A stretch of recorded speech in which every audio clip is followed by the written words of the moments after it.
bora fazer uma revisão aqui na lei do IPVA do Pará. Bom, a gente vai pegar alguns pontos principais aqui, pessoal. A gente vai falar do imposto, a gente vai falar de fato gerador, a gente vai falar de incidência e não incidência, a gente vai falar de contribuinte responsável, alíquota, a gente vai falar também de base de cálculo, de lançamento, a gente vai falar um pouco sobre apuração, prazo de recolhimento, a gente vai falar também de denúncia espontânea, registro, a gente vai falar também de cadastro, a gente vai falar de penalidade, fiscalização. Então, bora lá, bora começar. Então, a gente vai começar falando aqui da incidência. Quando que vai ter incidência aqui do IPVA no estado do Pará? Então, é o caso da propriedade, pessoal. A propriedade é a hipótese que está descrita na lei como incidência do IPVA. O que é a hipótese de incidência, pessoal? É aquilo que está escrito na lei. Ó. Na lei tem alguma coisa escrita lá que, se for praticado determinado fato, aquilo dali vai ser o fato gerador de determinado tributo. A gente está falando aqui do IPVA, então o que está escrito na lei é a propriedade do veículo automotor terrestre, aquaviário, aeroviário e que tenha força motriz própria, complementar e energia natural. Então, pessoal, força motriz própria, complementar, energia natural. Veículo que é automotor terrestre, aquaviário, aeroviário. O IPVA é devido anualmente, e a gente tem alguns casos também de documento aqui que comprova essa propriedade, que está lá na lei do IPVA, que eu achei interessante trazer para a gente aqui. Ó. O documento de propriedade para o veículo terrestre é o certificado de registro de veículo. Para os veículos aquaviários é o título de inscrição de embarcação. E também certificado de regularização de embaraço, olha só. Então, aquaviário, inscrição de embarcação e certificado de regularização. E aí a gente tem também no caso de doação e importação, fatura, proforme e carta de doação. Primeira aquisição residual, nota fiscal do veículo. Agora bora falar sobre fato gerador, pessoal. O que é fato gerador, pessoal? É aquele fato, quando a gente pratica o fato, acontece o fato gerador propriamente dito do tributo. A junção daquilo que está escrito na lei, deixa eu mudar de cor aqui, aquilo que está descrito na lei, que é a hipótese de incidência, mais o fato gerador, quando a gente junta esses dois, a gente tem a obrigação tributária. Mas aqui no caso, ele trouxe separado pra gente, fato gerador. Vai ser muito parecido ali com o que a gente já tinha visto quando a gente já tinha visto ali em incidência, né? Então, propriedade, agora ele traz só um casinho extra aqui de plena ou não. Então, essa propriedade, ela não precisa ser plena. Veículo, automotor terrestre, aquaviário, aeroviário. Então, a gente até já viu mais ou menos isso. Agora, momento do fato gerador. Data do desembaraço aduaneiro, se a gente estiver falando de uma importação. Então, qual é o momento na importação? É o desembaraço aduaneiro, igual no ICMS, né? Data da primeira aquisição por consumidor final. Então, se a gente está falando de um consumidor final comprando um carro, por exemplo, vai ser a data da primeira aquisição. Data da incorporação do veículo ativo permanente, a gente vai falando de fabricante, revendedor, importador. Então, olha só, pessoal, o fabricante, vendedor e importador, ele circula esse carro normalmente ali, ou essa moto normalmente, faz parte do trabalho dele, né? Só que se ele incorporar isso ao ativo permanente dele, a gente vai ter um momento de um fato gerador também.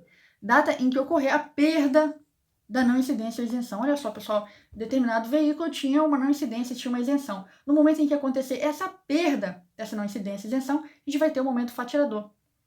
No dia 1º de janeiro de cada ano, olha só, isso aqui é residual, mas para o caso de veículo usado, né?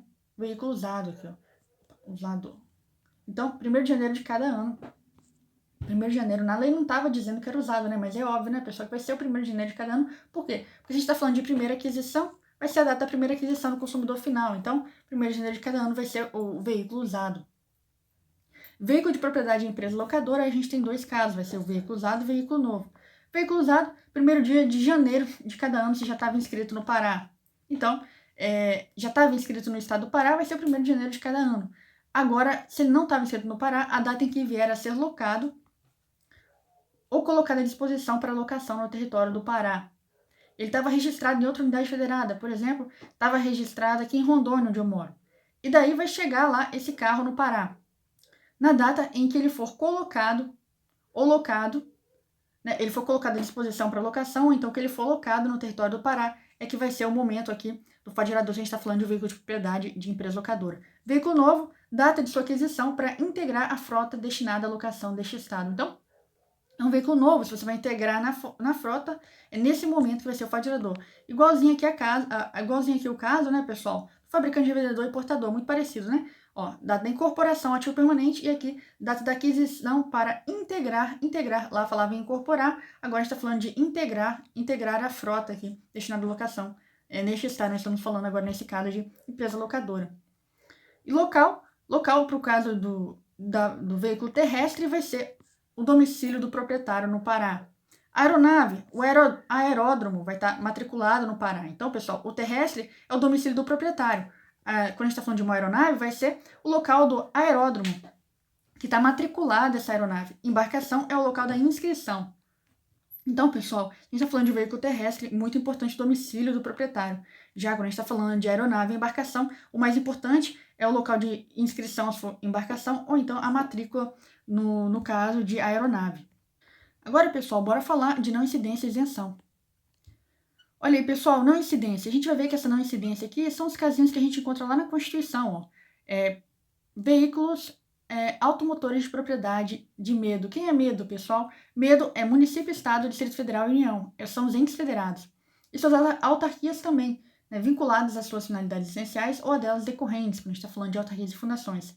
Não se aplica aos casos relacionados com a exploração de atividade econômica regida por normas aplicáveis aos empreendimentos privados em que haja contraprestação ou pagamento de preço ou tarifa pelo usuário. Isso aqui a gente lê lá na Constituição, né, pessoal? Então, isso aqui é essa parte constitucional. O que mais a gente tem? Templo de qualquer culto, a gente tem que respeitar a utilização, né? Vai ser a finalidade essencial, então, desses veículos, por isso eles vão ter imunidade também. Na verdade, que eles estão chamando, ó, pessoal, a nossa provinha vai chamar de não incidência, tá? Nossa provinha vai chamar de não incidência. O que é não incidência, pessoal? A não incidência, ela como o próprio nome já é autoexplicativo, né, não vai incidir tributo. E a gente tem dois casos de não incidência. A gente tem um caso de não incidência qualificado pela Constituição e um caso de não incidência qualificado pela lei. Se for uma não incidência qualificada pela Constituição, a gente vai ter uma imunidade. Se for uma não incidência qualificada pela lei, a gente vai ter uma isenção.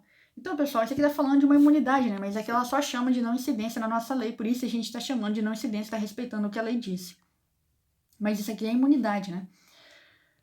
E a gente vai ter também aqui veículo automotor de propriedade de partido político, inclusive suas fundações. Também tem que respeitar a finalidade essencial. E tem a questão, o plus aqui dos requisitos. Quais são os requisitos aqui para o partido político ter essa não incidência? Não distribuir qualquer parcela a qualquer título de patrimônio e renda. Aplicar integralmente no país recursos na manutenção de seus objetivos institucionais. Manter a escrituração de suas receitas e despesas em livros revestidos de formalidade capaz de assegurar a exatidão.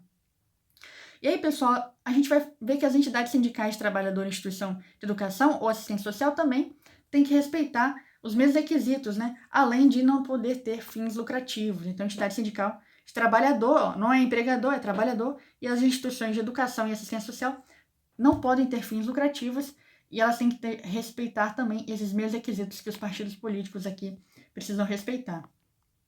Aí, pessoal, na Lei 6.017, a gente tem uns casinhos aqui diferentes que a gente chama de imunidade. Aqui ela chama de imunidade, olha só. Imunidade para veículo, né? De instituição considerada de utilidade pública, que tem finalidade filantrópica. Entidade religiosa também, e tem que respeitar os requisitos do lado dos partidos políticos que a gente viu, né? Que não distribui parcela, aplicar integralmente os recursos no país e manter a escrituração de receita e despesa. Então, ele tem que respeitar também esses requisitos aqui, ó. Instituição considerada de utilidade pública, finalidade filantrópica, entidade religiosa no Pará. Chamou de imunidade aqui, ó. Então, fica atento que lá na nossa provinha também pode chamar da mesma forma que foi chamada ali, porque também cai na prova, né? Essa lei aqui, ó. Só agora a gente tem uma porrada de casos aqui de isenção. O que é isenção mesmo, pessoal? É uma não incidência qualificada pela lei, né? Então, a nossa lei aqui do Pará está dizendo que, nesses casos aqui, ele não vai querer cobrar tributo. Ele vai deixar para lá. Quais são os casos? A gente começa com máquinas agrícolas, tá? É máquina agrícola. Presta atenção, pessoal que é agrícola. E embarcação pertencente a um pescador profissional. Pessoal, é pessoa física, tá? Se a prova disser que é pessoa jurídica, é mentira. Então, embarcação pertencente a pescador profissional, pessoa física. Tem uma destinação à atividade pesqueira, artesanal e de subsistência. Então, ó, destinação pesqueira, artesanal e subsistência. Comprovada por entidade representativa de classe. Então, além de tudo, tem que ter uma comprovação por entidade representativa de classe, tá? Agora, outro caso de embarcação aqui, pertencente ao pequeno produtor agrícola. Olha só, é um pequeno produtor agrícola. Quando ele destinar, ó, também, ó, lá em cima na embarcação tinha destinação para atividade pesqueira artesanal, aqui é destinar ao escoamento, pessoal. Então, se imagina aí numa chacrazinha aí, você planta milho aí, você vai pegar o milho, vai botar na sua embarcaçãozinha e você vai escoar isso para vender lá na feirinha da cidade. Então, pessoal, embarcações pertencentes a um pequeno produtor agrícola destinado ao escoamento de produção também tem isenção aqui no estado do Pará. Veículo com uma potência inferior a 50 cilindradas. Olha só, pessoal, 50 cilindradas. Veículo com potência inferior a 50 cilindradas. Pensa aí numa motozinha aí de 50 cilindradas, toda velhinha já. 50 cilindradas para ajudar você a associar aí, 50. Bora lá, então, veículo, propriedade ou posse. Ó. Primeira vez que a gente lê a palavra posse aqui, né? Propriedade ou posse de turista estrangeiro que tem o portador de um certificado internacional de circular e conduzir.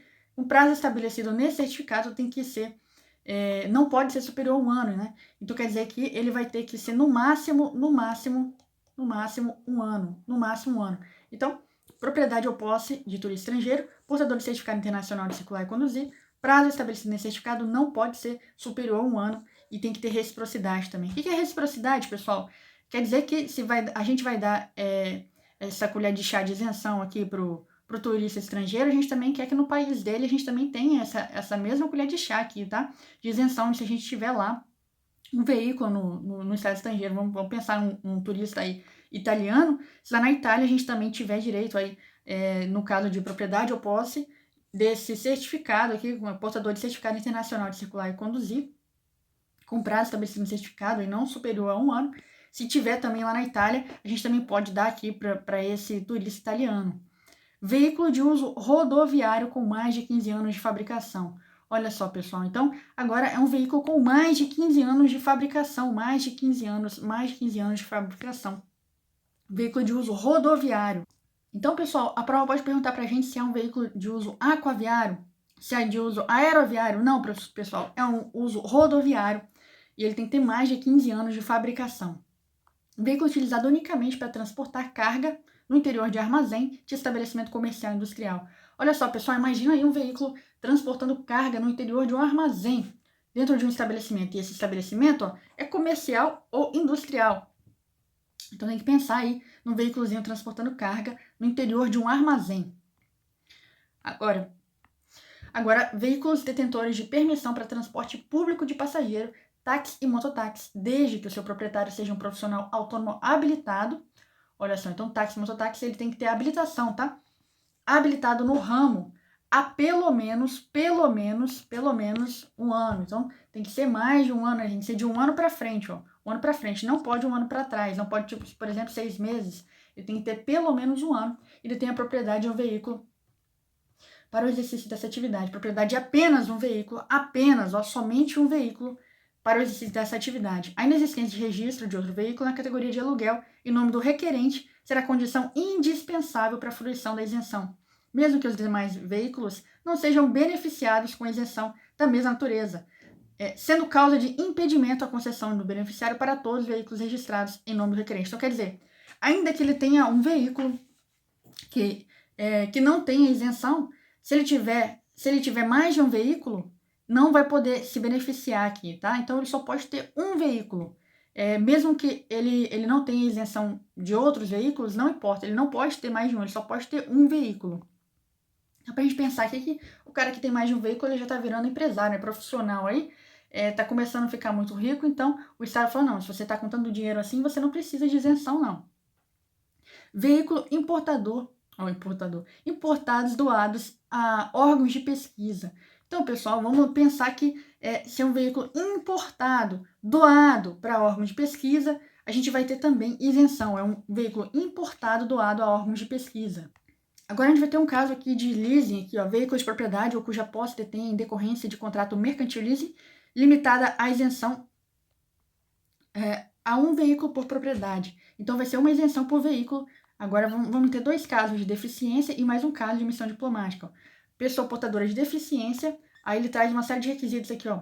Tem que ser uma deficiência física, visual, Agora, ó, mental, vamos mudar até de cor. Mental, severa ou profunda, pessoal. Então, se a deficiência ela for mental, ela tem que ser severa ou profunda, não é qualquer tipo de deficiência mental. Física e visual ele não deu requisitos, mas mental tem que ser severa ou profunda.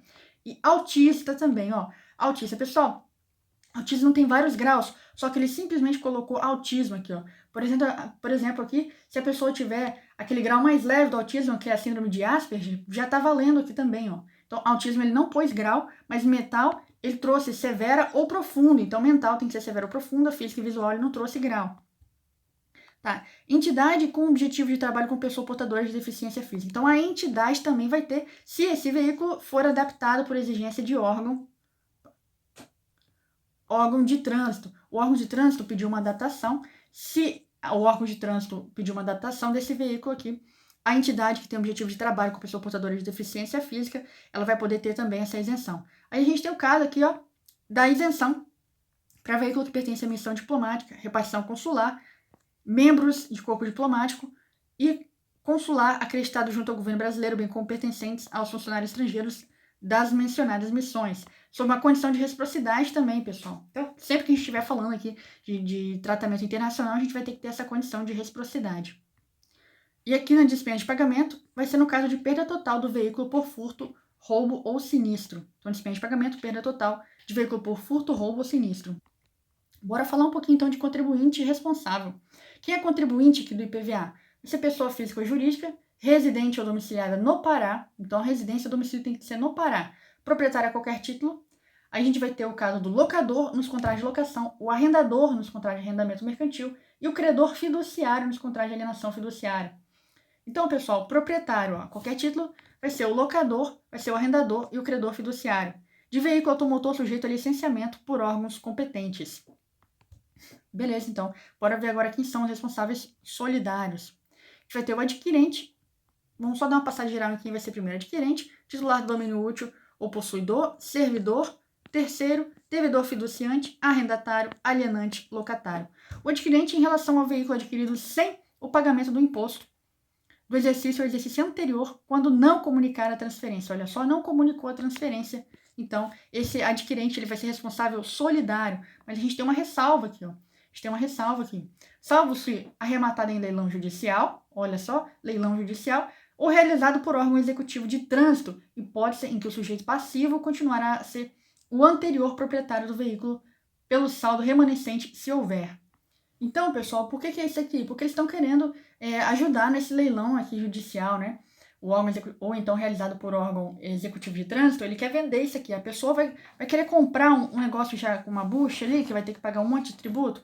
Daí eles limpam aquele negócio ali para trás. Quem vai estar devendo ali é o antigo proprietário daquele veículo.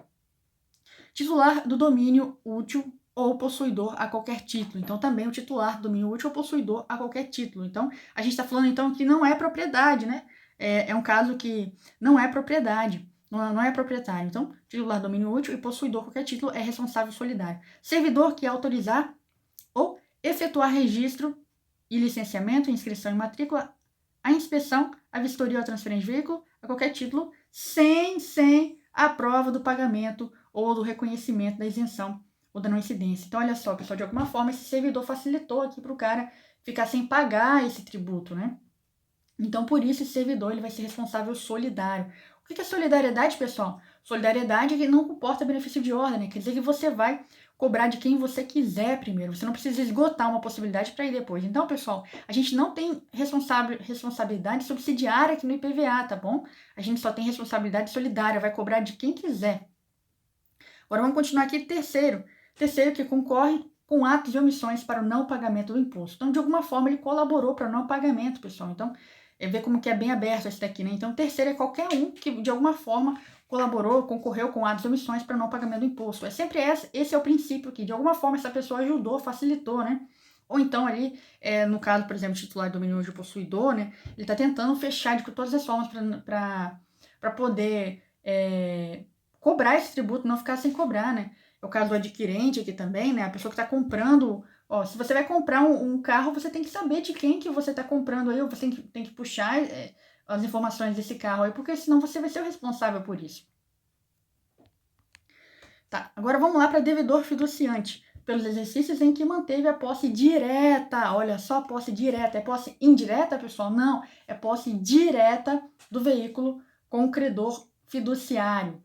Arrendatário, no caso de arrendamento mercantil, leasing, com o proprietário arrendador do veículo. Alienante, que não comunica alienação ao órgão público encarregado de registro e licenciamento de inscrição e matrícula com adquirente. Se quiser, dá muito problema, né, pessoal? A pessoa vai e vende lá o carro dela, vende a moto dela e não comunica. Depois chega lá um monte de registro lá, ou vai até a protesto porque a pessoa que comprou aquele veículo ali não está pagando, né? Eu tenho alguns casos na família de pessoas que fizeram isso, assim, que chegou depois a cobrança lá, né? Mas a gente tem que ficar atento. Quando for vender um carro ou uma moto, você tem que certificar ali que você já vai passar logo as informações lá para o órgão competente de que esse negócio não está mais na sua mão, senão você vai ser responsável solidário por isso. E também tem o locatário nos contratos de locação com o locador. Então, locatário, contrato de locação com o locador. Olha só, pessoal. Então, a gente tinha aqui, ó, proprietário, a qualquer título, aí tinha locador, arrendador, credor, fiduciário. Olha só, então esse aqui eles são contribuintes, né? Locador, arrendador e credor fiduciário. Aí a gente faz um paralelo aqui com os responsáveis solidários, ó. Devedor fiduciante, arrendatário e locatário. Eles são responsáveis solidários, que é o outro polo, né? Um polo vai ser o ativo, outro passivo aqui. O polo passivo, o arrendatário, o devedor fiduciante e o locatário, eles são responsáveis. Ali no polo ativo, locador, arrendador e credor fiduciário, a gente tem contribuinte. Tá, agora bora lá, alíquota. A gente tem quais alíquotas aqui do IPVA no estado do Pará? A gente tem 0,5%, 1% e 2,5%. 0,5% veículo aeroviário e aquaviário, exceto aqueles que estão lá na alíquota de 2,5%. Que ele traz aqui, ó, embarcações recreativas e esportivas. Então, aeroviário e aquaviário, se for recreativa e esportiva, ó, moto aquática, aeronave, a gente vai ter uma alíquota de 2,5%, que é um pouquinho mais pesada, né? Agora, se a gente está falando de veículo aeroviário e aquaviário de uma forma geral, não é para recreação ou esportiva, vai ser 0,5%, é mais leve, né? E aí a gente tem também a alíquota de 1% para quê? Para ônibus, para micro-ônibus, caminhão, veículo rodoviário com capacidade igual ou superior a 3.500 kg, pessoal. Então, caminhão, ó, capacidade igual ou superior a 3.500 kg. Cavalo mecânico, motocicleta ou similares, qualquer outro veículo motor não indicado nos incisos posteriores. Então, esse aqui ele é residual também, né? Mas então a gente vai para 2,5% aqui para automóveis, caminhonetes, embarcações recreativas, a gente já falou sobre elas, né? Inclusive moto aquática, não destinadas à atividade comercial, né? Se elas são recreativas e esportivas, elas não têm essa destinação comercial. Então, 2,5% é a maioria aqui. O seu carro aí, por exemplo, sua caminhonete, o seu jet ski aí, que é para somente recreativo, né? Então, inclusive moto aquática, aeronave não destinada à atividade comercial, uma alíquota um pouquinho mais pesada de 2,5%. Então, pessoal, a gente pode fazer um breve comentário aqui e dizer, essa alíquota de 1% é o ônibus, micro-ônibus, caminhão, cavalo mecânico, motocicleta. Motocicleta, assim, por ser normalmente um valor mais baixo também, né? Enfim, dependendo da moto, né? Mas, enfim, ele quis trazer a motocicleta aqui. Mas, de uma forma geral, essas alíquotas de 1% aqui são coisas assim, a pessoa está trabalhando com aquilo dali, né? Ônibus, micro-ônibus, caminhão. Agora, o 0,5% aqui para aeroviário e aquaviário. Agora, recreativa e esportiva, embarcação recreativa e esportiva, aí a gente vai ter uma alíquota um pouquinho mais pesada, né? Mas, de uma forma geral, essa alíquota mais leve que vai ficar para aeronave e para embarcação, né? Para aquaviário também. E a alíquota mais pesada, o grossão aqui, que vão ser automóveis e caminhonetes. Pessoal, bora falar um pouco de base de cálculo aqui, ó. Primeira aquisição do veículo é o valor constante no documento fiscal relativo à operação acrescido valor opcional e acessório também despesas, frete e seguro. Então coloca tudo junto aí, né, pessoal? Entre o opcional, entre o acessório, entre a despesa, entre a frete, entre a seguro. Primeira aquisição do veículo. Veículo importado diretamente para o consumidor final. É aquele valor que consta no documento de importação. Olha, pessoal, no dia, hein? No documento de importação convertido em moeda nacional, acrescido dos seguintes valores: imposto de importação, IPI, IOF, qualquer despesa cambial, ICMS, valor fixado vai substituir o declarado. Então, pessoal, se tiver um valor fixado, vai substituir aquele que o sujeito passivo declarou. Veículo adquirido em exercício anterior é o valor na tabela elaborada pela Secretaria Executiva do Estado da Fazenda. Então, pessoal, quando vira o exercício ali, se você tem um veículo usado, aí isso vai estar constante na tabela, vai ser o valor pela tabela. Quando somente uma das partes for beneficiária da isenção não incidência. O que acontece nesse caso? Então, você vai ter uma base de cálculo proporcional ao período do tempo do ano civil em que o veículo estiver na posse do proprietário não beneficiário. Então, vai ser proporcional ao tempo do ano civil, tá? Então, vai ser proporcional ao tempo do ano civil que está na posse daquele proprietário não beneficiário. Não observância das condições de não incidência e isenção, também vai ser proporcional ao tempo do ano civil em que o veículo estiver sendo utilizado sem atender essas condições de concessão. E quando a gente tem também em que o veículo estiver na posse proprietário ou outra em condições de uso, vai ser proporcional ao período do tempo do ano civil. Desse jeitinho que está na lei, pessoal, em que o veículo, proporcional ao período do tempo do ano civil, em que o veículo estiver na posse do proprietário ou de outro em condições de uso. Então, pessoal, isso aqui é proporcional ao período do tempo do ano civil que estiver na posse do proprietário. Então, quer dizer, se ele começou a ficar na posse, o ano tem 12 meses. Se ele começou a ficar na posse ali, já tinham passado 3 meses, então você vai pegar o 12 menos 3. Então, vão ser 9, 9, 12.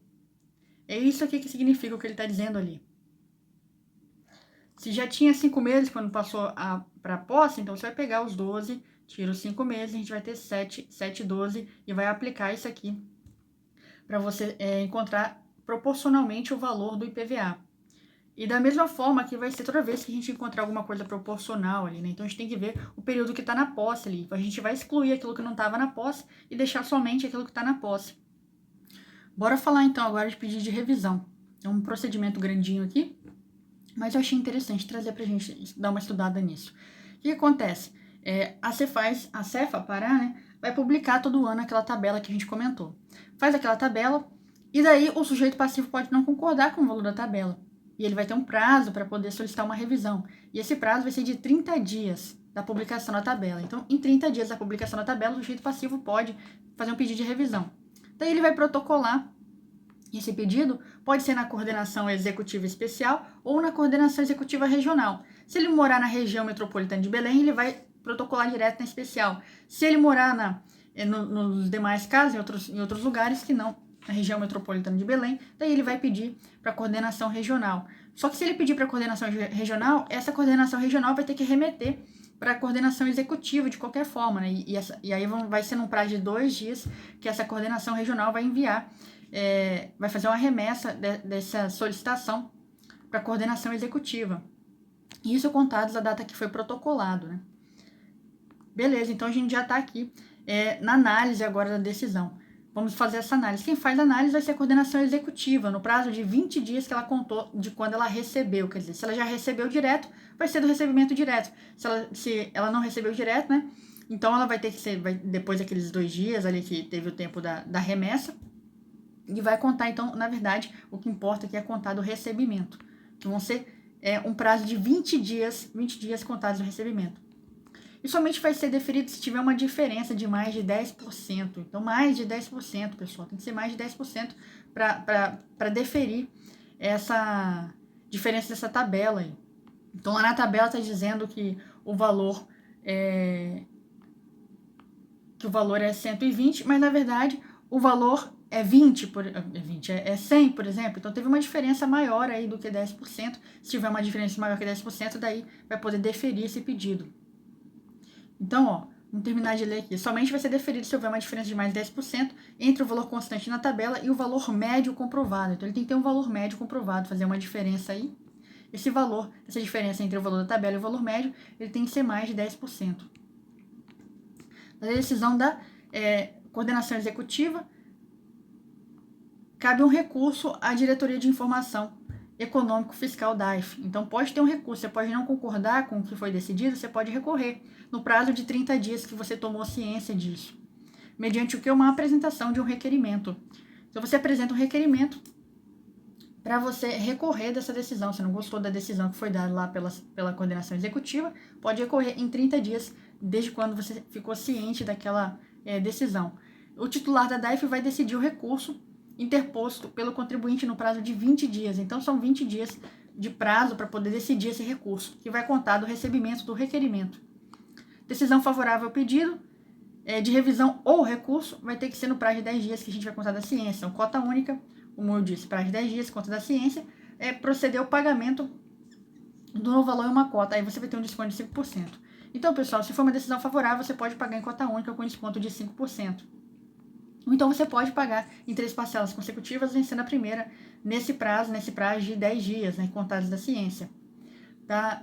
As duas últimas no mesmo dia do mês subsequente ou da primeira. As duas últimas no mesmo dia do mês subsequente ao da primeira, né? Ao da primeira. Então quer dizer que se foi lá no dia 30 do mês anterior, vai ser no dia 30 do próximo mês também, né? Foi no dia 30 de janeiro, vai ser então no próximo 30 de fevereiro, depois 30 do próximo mês. Agora, inexistindo tal dia, vai ser o primeiro dia útil seguinte. Decisão desfavorável a pedido de revisão ou recurso. O imposto, se vencido, vai ser pago com acréscimos devidos. Então, se for uma decisão desfavorável, vai ter que pagar o imposto vencido junto com os acréscimos devidos. Beleza? Bora falar um pouquinho de lançamento. Então, considera-se lançado o IPVA e notificado de jeito passivo anualmente no dia 1º de janeiro com a publicação daquela tabela de valores do imposto em relação aos veículos adquiridos no ano anterior. Ou então, no dia seguinte, no dia da expedição de qualquer ato que informe o valor do imposto a recolher em relação aos demais casos. Então, nós temos duas opções, anualmente 1º de janeiro, ou então no dia da expedição do ato que informa o valor a recolher, para os outros casos, né? São veículos adquiridos no exercício anterior e também demais casos. Então, os demais casos a gente pode pensar aqui na primeira aquisição, por exemplo. Então, no caso da primeira aquisição, no dia de expedição de qualquer ato que informe o valor do imposto a recolher. Vai ser considerado lançado o IPVA e notificado de jeito passivo. Já se a gente tem um veículo usado, vai ser anualmente no primeiro dia, no dia de 1º de janeiro, com a publicação da tabela de valores. Bora falar então agora de apuração do imposto. IPVA vai ser a alíquota vezes a base de cálculo. Então a apuração é simples, IPVA, alíquota vezes base de cálculo. O prazo e forma de recolhimento do imposto para os veículos novos, aqueles adquiridos no exercício, a gente vai contar da emissão da nota fiscal. Vai ser até 10 dias se for no Pará e até 30 dias se for fora do Pará. No caso de veículos usados, a gente vai ter o exercício anterior, prazo na tabela, tabela divulgada de dia 31 de dezembro do ano anterior. E a gente também tem o caso do veículo rodoviário usado, pago integralmente até a data limite com 5% de desconto, 3 parcelas iguais mensais consecutivas. Importados, a gente tem até o dia 10 do desembaraço. A gente vai ter que contar, então, para os veículos importados, vai ter que ter esse prazo de recolhimento aqui até o dia 10 do desembaraço. E o parcelamento, pessoal, significa uma confissão irretratável, uma renúncia expressa à defesa e a recurso, seja na esfera administrativa ou judicial. E também significa uma desistência daqueles recursos já interpostos. Bora falar um pouquinho de denúncia espontânea, né? Essa parte que está no CTN também. Excluir a responsabilidade. Quando fala excluir a responsabilidade, a gente tem que pensar que ela está excluindo multa. Está excluindo multa, seja de juros, seja qualquer tipo de multa, pessoal. Então, ela vai ter que ser por escrito.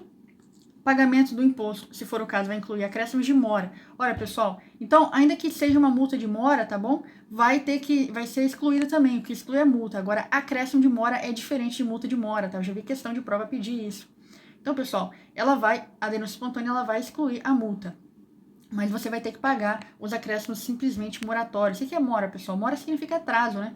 Aqueles acréscimos decorrentes dos juros, por exemplo, de mora, você vai ter que pagar. Mas a multa, não. Multa é punição, tá? Então, a denúncia espontânea exclui a punição, mas não exclui aqueles acréscimos decorrentes da sua demora no pagamento. E tem que ser antes de instauração do PAT. Daí, pessoal, acho que é interessante também a gente pegar aqui a questão das penalidades. As penalidades são impostas por exercício e cumulativamente, tá, pessoal? Então, penalidades cumulativamente, está lá na lei dizendo que elas são cumulativas. Quando não pago no prazo legal, 40% do valor do imposto. Então, não pago no prazo legal 40% do valor do imposto devido. Falta de pagamento do imposto em virtude de quê? De fraude, dolo, simulação, falsificação, a gente vai ter 100% do imposto. Então, se a gente teve um caso de fraude, dolo, simulação, foi uma coisa mais séria, né, mais grave, pessoal, então 100%. Agora, se foi um mero não pagamento, né, não pago no prazo ali, vai ser 40% do imposto. E no caso também de descumprimento de obrigação acessória, a gente vai ter que pagar sem o PF-PA. E no caso de embargo à ação, a gente vai ter que pagar 500 UPF-PA. Bom, pessoal, com relação à fiscalização, eu acho que é interessante a gente pegar aqui, ó, que mesmo que a pessoa ela goste de não incidência ou isenção, ela vai ter sim a fiscalização sobre as atividades dela, tá? E embaraço, desacato pode ter força policial estadual, pode ter o auxílio da força policial pública estadual. É desse jeito que está escrito lá na lei, força pública estadual. E quando for fiscalizar o ICMS, vai fiscalizar a obrigação acessória do IPVA também.